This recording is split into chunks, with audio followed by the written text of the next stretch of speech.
ئاریا جوان ئەم جارە باسی گۆشتی خاو دەکا لەگەڵ تاتوێ سەر سینۆنێ و مەمیلەکان. لێستادا مویم نییە لە پشتۆ چەند نەفەرە. ساد ڕەحمەت بە ڤیدیۆکلیپی ژمارە 9 نوێترین ڤیدیۆکلیپی بە ناوی گۆشت لە درێژەی گۆرانەکە دەڵێ گۆشت قابیلی بازە. ئایا ئێستا لە کوردستان وای لێ هاتووە بامهێنان بە ڤیدیۆکلیپی نیمچە سێکسیە؟ وەڵا بابە ڕاستیان گوت کورد خۆی لەگەڵ وەزەکە ڕادێ وا ڕاهات.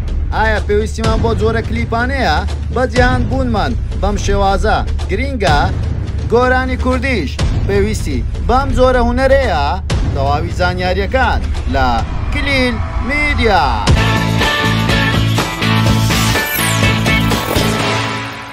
سڵاو لە کلیل میدیاوە دووبارە گەڕانی وڵاتان بە بابەتێکی زۆر جیاواز. پێشەوەی سەیری ڤیدیۆکە بکەی وەکو هاوکاریەک لایک و کۆمنت و شێری لەبین نەچێ. وەروە سەبسکرایبی کەناڵەکەشمان بکە و زانگۆڵەکەشدا بگرە بۆ ئەوی و خۆشەویست یەکەمین کەسبی کە بابەتەکانمان ببینی. وەروە سناپچاتەکەشمان ئاد بکەن بۆ ئەوەی کار و چالاکی ڕۆژانەمان ببینن بە ناوی کلیل میدیا. ئاریا جوان ئەو هونەرمەندەی دوای ساڵی 2010 لە پڕێکدا بەناوبانگ بوو. ئەو هونەرمەندە بە چەندین کلیپ و گۆرانی زۆر جیاواز هاتە نێو خەڵک و ناوبانگێکی ئەگزار زۆری پەیدا کرد. لەم دوایاننا کلیپێکی بڵاو کردەوە بە ناوی ژمارە 9. خەڵکێکی زۆر ڕقنیان لێ کردووە بە هەمان شێوە خەڵکێکی ئەگزار باشیش دەستخۆشیان لێ کرد. کلیپەکە پێکاتبوو لەو شتانی کە باسییان دەکرد ئەمڕۆ لە کۆمەڵگای کوردی دەگوزارێتن. خەڵکەکە تێکستەکەی زۆر بەلاوە جوان و بەڵام شێوازی کلیپەکەیان بەدڵ نەبوو. باسییان لەوە دەکرد دەیانوێت تۆ ڕقنە لەم شتانە دەگری و ئەم ئافرەتانە هێناوەتە نێو کلیپەکەت و بەشداریت پێکردن و وەرەوە کلیپەکەت پێ قەڵەباڵغ کردووە و دەنگوێکی ئەگجار زۆر هاتووە سەریان و ڤیدیۆکە تا گەیشت بە ئەو ڕادەیە دسلایکی لە لایکی زۆر زیاتر بوو. وەروەها ئاریا جوان گوێ بە قسانە نەدا دووبارە ڤیدیۆکلیپێکی تری دروست کردو ئەم زارە بە ناوی گۆشت لە ڕێکەوتی 8/8/2021. ئاریا جوان خەڵکی ڕۆژهەڵاتی کوردستانە لە مەهاباد لەدایک بووە لە ڕێکەوتی 27/11 ساڵی 1988 لە ئێستادا تەمەنی 22 ساڵە و چەندین ئەلبومی بڵاو کردوتەوە تاوکو ئێستا خاوەنی 4 ئەلبومە بە ناوی بم شارەوە، پێکەنینت، وەروەها ئەستێرەکان. لەم دواییانەدا ئەلبومێکی تری بڵاو کردەوە بە ناوی 12/12. ئەم ژمارەیە تاوکو ئێستا ڕوونی نەکردەوە ئەم ڕێکەوتە یاخود ژمارەیە یاخود چییە. ئاریا جوان لە دوایین کلیپیدا بە ناوی گۆشت ڕقنەیەکی وا دیارە لەسەرەوە خەڵکێکی زۆریش دەستخۆشی لێ دەکەن. ئێمە لە کۆمنتەکان سیرمان کرد خەڵکێکی زۆر دەستخۆشی لێ دەکەوە خەڵکێکی زۆریش دەستخۆشی لێ ناکە لەبەرەوەی دڵێن ئەم جۆرە کلیپانە لەگەڵ کەلتوری کوردی ناگونجێ لەبەڕێەوەی ئەم جۆرە کلیپانە نیمچە سێکسیەکە و لەگەڵ تەقالید و شێوازی کوردی ناگونجێ. بەڵام ئاریاز و چەندین هونەرمەندی تر دەڵێن دەبێت کورد لەگەڵ وەزاکە ڕابێ. قسەشیان دەرچوو کورد لەگەڵ وەزاکە ڕاهات. لەم لایە دەچن سناپی لەگەڵ دەکەن و چەندین یادگاری خۆش تۆمار دەکەن، بەڵام لەو لایە دێن کۆمنتی نەشیا و دسلایکیان دەکەن. وا پێویستە ملەتی کورد ئەو خەڵکانەی کە پێیان خۆشە گوێ لەم گۆرانیانە بگرن دەستخۆشیان لێ بکەن. ئەو کەسانش پێیان خۆش نییە و دەتوانن سەیری نەکەن. بۆیە هەموو کەسێک ناتوانێت هەموو کەسێکی بەدڵ بێتن. ئاریاس لە ئێستادا نوێترین کلیپەکەی بە ناوی گۆشتە و چەندین قسە و شێوازی کەلیمەی جیاواز بەکاردێنێتن. یەک لەو شتانە با تێکستی گۆرانەکەی بخینەوە بزانین بازە سدەکە و ڕێکشنێکی بچووکی بۆ بکەین. ناسک و جوان و لەبارە تۆزێ تووڕە و بێعارە سەرشێتە جار و بار هەر چەند ڕاست بم پێی خوارە دکتۆرە دکتۆری ئەم گیانە خاوەنە خاوەنی گیانە باشە شتێکی خراپ نییە جوانە کاڵە ئەو بێ ئیمانە تا تۆی ناو سینگی جوانە. ئەم قسەی چەندین کەس دەگرێتەوە لە کوردستان هەم بە هونەرمەند هەم بە پێشکەشکار هەم بە مۆدێل هەم بە شاجوان هەمویان تاتۆیان لە نێو سینجیان کردو و لە نێوان مەمیلەکانیان کردو و زۆر بە ئاشکراش دەری دەخەن دەڵێن مۆدێلە. بەڕای من ئەمە قسەیەکی خراپ نییە و ڕەخنەیەکی زۆر جوانە.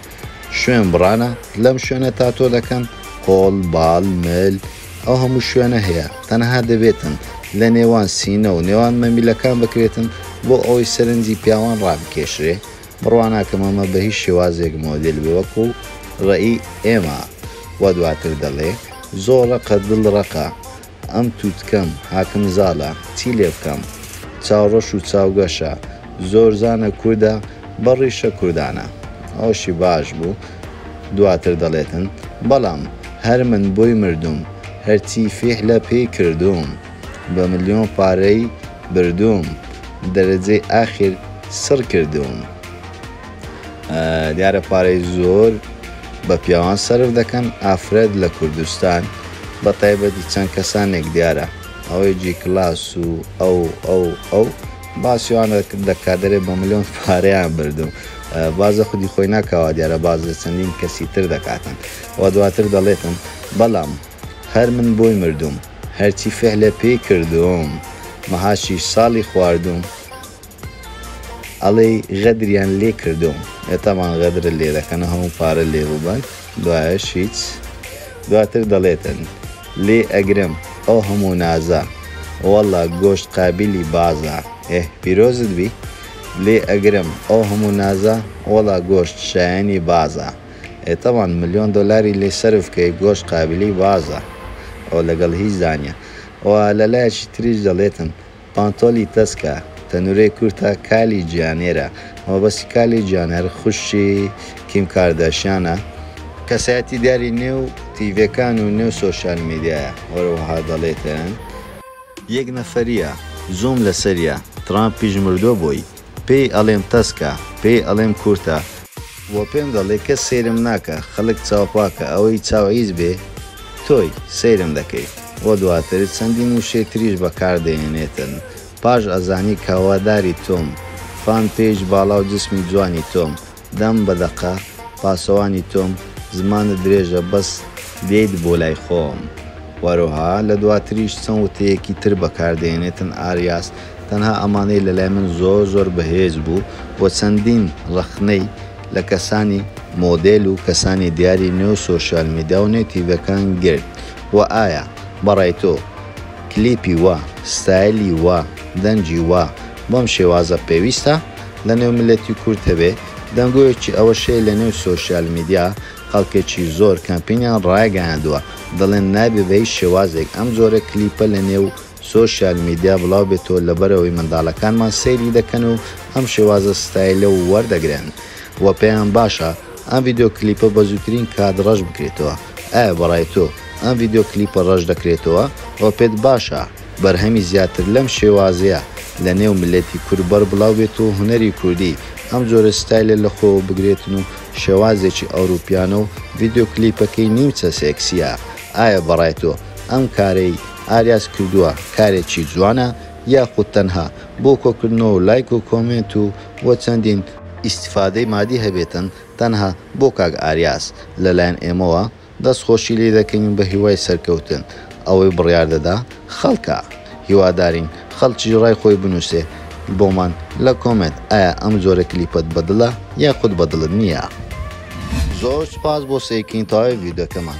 وە پێتان خۆش ئەم جارە لەسەر چ بابەت ئێگاخۆ لەسەر کەسایەتێکی تری بەناوبانجی کوردستان ڤیدیۆ دروست بکەین بۆمان لە کۆمنت بنووسن وەروها لایک و کۆمنت و شێرتان نەبی نەچێتنەوە سەبسکرایبی کەناڵەکەشمان بکەن زان گۆڵەکەش دابگرن بۆ ئەوەی توی خۆشەویست یەکەمین کەسبی کە بابەتەکانمان ببینی و ئەگەر پێشت خۆشە کار و چالاکی ڕۆژانەمان بینی و نوێترین هەواڵەکان بزانی دەربارەی ئێمە و دەربارەی کەناڵ و پێجەکانمان ئەو دەتوانین سناپچاتەکانمان ئاد بکەیت بە ناوی کلیل میدیا و هەڕەخنەوە پێشنیارێکشتان هەیە بۆمان لە کۆمنت بنووسن هەموو کار لەگەڵتانین لە کلیل میدیا.